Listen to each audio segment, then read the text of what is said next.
Berita Sumsel 24 jam hari ini. Gubernur Sumatera Selatan Haji Herman Deru bersama Kapolda Sumsel Irjen Pol Profesor Dr. Eko Indra Heri dan Pangdam II Sriwijaya Maijen TNI Agus Suhardi melaksanakan vaksinasi COVID-19 pertama di Provinsi Sumatera Selatan. Pelaksanaan vaksinasi tersebut digelar di Puskesmas Gandus, Jalan TP Husin Damarjaya, Sungai Tenang, Gandus, Palembang. Gubernur Sumatera Selatan melaksanakan vaksinasi COVID-19 dan menjadi orang Sumsel pertama yang menerima vaksin COVID-19. Pelaksanaan vaksinasi COVID-19 dilakukan di Puskesmas Gandus, Kamis hari ini. Selain gubernur juga ada 14 orang lainnya dari Forkompinda yang ikut divaksinasi COVID-19, yakni Kapolda Sumsel, Irjen Eko Indra Heri, Pangdam II Sriwijaya, Maijen TNI Agus Suhardi, Ketua DPRD Kota Palembang Zainal Abidin, dan Direktur RSUD Siti Fatimah, Dr. Syamsuddin Ishak. Sementara Wali Kota Palembang Haji Harnojoyo dijadwalkan akan melaksanakan vaksinasi COVID-19 pada hari Jumat besok. Usai divaksin, gubernur bersama Forkompimda lainnya dilakukan observasi selama lebih kurang 30 menit untuk mengetahui efek samping vaksin tersebut. Dikatakannya vaksinasi COVID-19 ini memang sudah ditunggu masyarakat Sumatera Selatan. Ia juga menegaskan jika vaksinasi ini tidak hanya untuk orang tertentu saja, namun juga seluruh masyarakat Sumsel. Untuk itu saya sepakat juga dengan teman-teman untuk pelaksanaan vaksin ini di tengah-tengah masyarakat, di puskes atau di pelayanan kesehatan terbawah, yakni di puskesmas.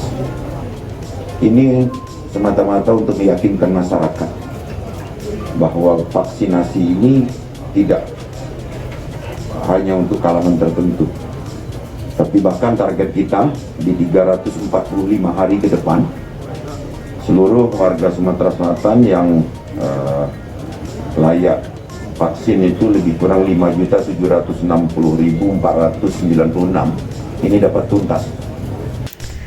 Saat ini lanjut Deru, total vaksin yang diterima Pemprov Sumsel berjumlah 30.000 vial dan akan ada tambahan vaksin lagi sebanyak 28.940 vial pada 19 Januari mendatang dan akan dibagi secara proporsional.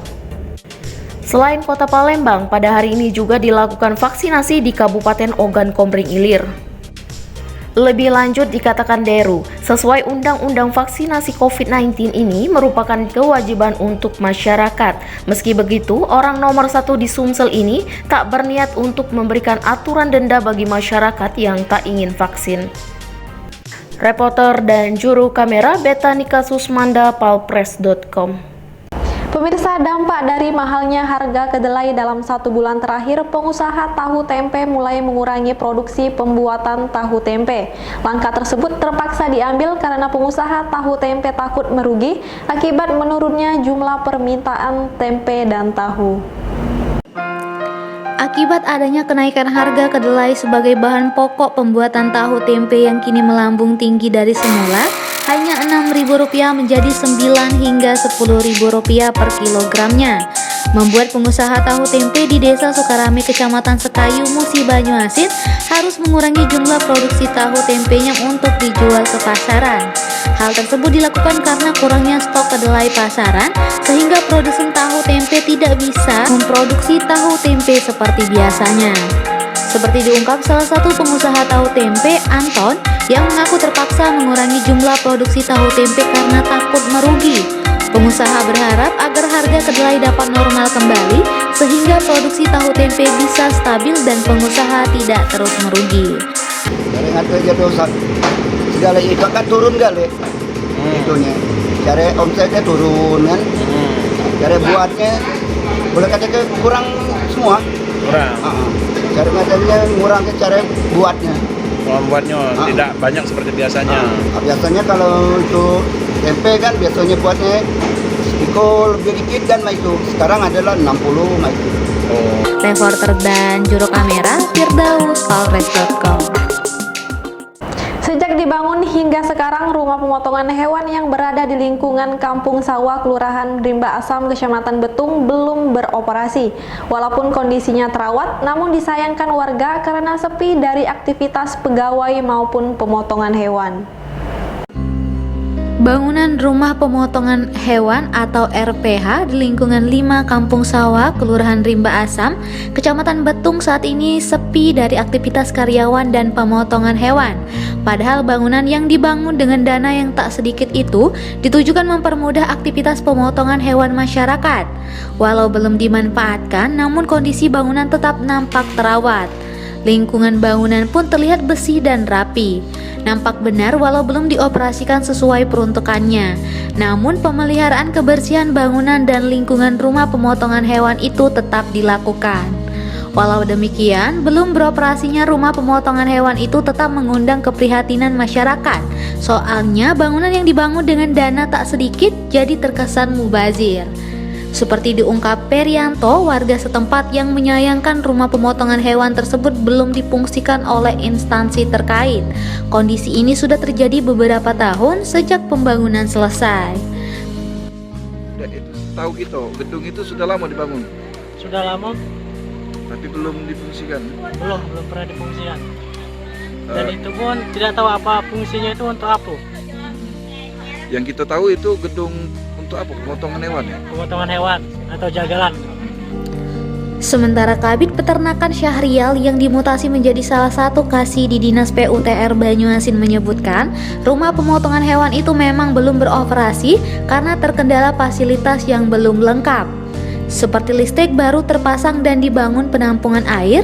Sebelum itu jembatan pernah ambruk tapi kini juga selesai dibangun. Dia menegaskan secepatnya rumah pemotongan hewan itu akan dioperasikan. Mungkin dengan mengarahkan pemotongan hewan ke lokasi supaya bisa cepat dioperasikan.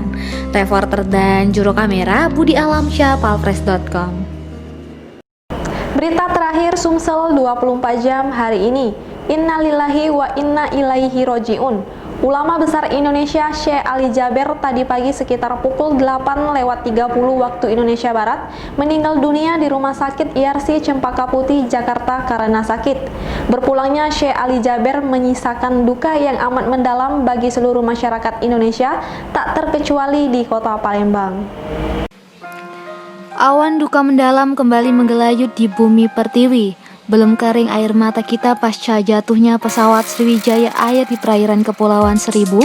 Pagi ini masyarakat Indonesia dikagetkan dengan informasi telah berpulangnya ulama besar Syekh Ali Jaber. Syekh Ali Jaber berpulang setelah sebelumnya berjuang melawan penyakitnya di Rumah Sakit IRC Cempaka Putih, Jakarta. Menurut Ustadz Yusuf Mansur, melalui akun Instagram @yusufmansurnew yang dikutip Kamis 14 Januari, banyak sekali kenangan yang ia dapatkan ketika bersama almarhum. Baginya, Syekh Ali Jaber merupakan sahabat, keluarga, sekaligus guru dan tempat bertanya. Sementara itu, duka mendalam atas berpulangnya Syekh Ali Jaber juga dirasakan warga kota Palembang, salah satunya Sumedi. Menurut aktivis sosial ini, bangsa Indonesia sangat kehilangan seorang ulama, Syekh Ali Jaber. Kita sangat merasa kehilangan sekali atas meninggalnya Syekh Ali Jaber karena beliau kan salah satu ulama di Indonesia. Beliau rela berkorban meninggalkan kampung halamannya di Madinah untuk berdakwah di Indonesia, menyebarkan agama Islam, memberikan taujih-taujih kepada kita.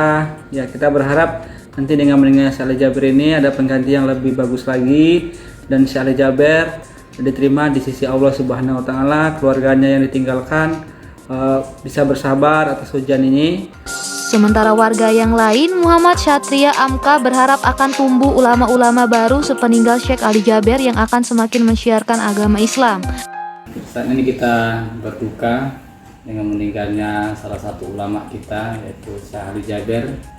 Kita tahu bahwa beliau adalah ulama yang begitu mulia, yang betul-betul fokus dengan Al-Quran, sehingga dengan meninggalnya Syekh Ali Jaber kita sangat kehilangan, karena ketika seorang ulama itu meninggal maka diangkat juga ilmu yang ada pada ulama tersebut. Sedangkan Hasanuddin menilai berpulangnya Syekh Ali Jaber sebagai tanda-tanda akhir zaman karena ulama mulai ditarik Allah satu persatu. Kabar duka bagi kita masyarakat Indonesia, terutama Muslim, telah meninggalnya Ustadz kita yaitu Syekh Ali Jaber yang kita kenal dengan guru Quran. Ini tanda-tanda salah satu akhir zaman bahwa ulama sudah mulai ditarik oleh Allah SWT, otomatis ilmunya sudah diangkat juga oleh Allah SWT. Dan mudah-mudahan dengan wafatnya Ustadz Syekh Ali Jaber ini akan ada gantinya yang akan meneruskan dakwah Islam. Reporter dan juru kamera tim Sumsel 24 jam palpres.com. Demikianlah berita Sumsel 24 jam hari ini. Saya Sri Devi, sampai jumpa.